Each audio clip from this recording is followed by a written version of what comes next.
Энэхүү видеогоор карго хаягаа хэрхэн холбох вэ гэдгийг сурцгаая. Каргоныхаа хаягийг холбохын тулд аппликейшн руугаа нэвтэрч орно. За ингэж нэвтэрч ороод доор байрлаж байгаа аккаунт дээр дарна. За ингэж орсноор тэр дээдлийн болонд байрлах settings рүү орно. За ингээд хамгийн дээдлийн сонголт буюу my addresses гэсэн сонголтыг дарж ороод за мөн энэ нэмэх тэмдэгтээ add гэсэн дээр дарж орсноор за таны карго холбох нүүр маань гарч ирнэ. За хаягаа холбохдоо сонголт карго руугаа нэвтэрч ороод тэр доор байрлаж байгаа хаяг холбох гэдэг энэ нүрийг гаргаж ирнэ. За эргээд хаяг холбох дээр очив. За эхний Mongolia гэсэн дээр дарна. За мөн дахиад Mongolia гэсэн дээрээ дараад энийг China болгоно. За ингэснээр дөрвөн сонголт гарч ирнэ. За хамгийн ихний сонголт бол N үсгний хамгийн ихнийх. N үсгний хамгийн ихнийх.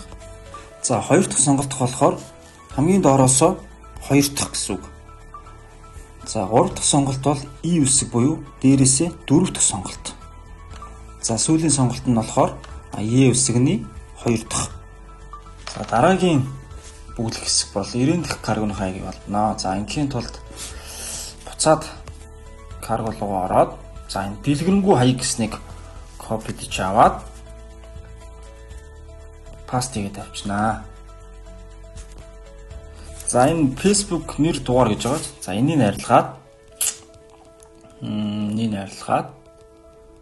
өөрийн Facebook нэрээ усны дугаартаа хийгээд авчнаа. Гэт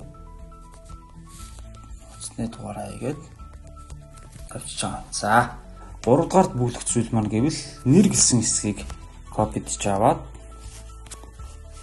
паст хийгээд авчнаа.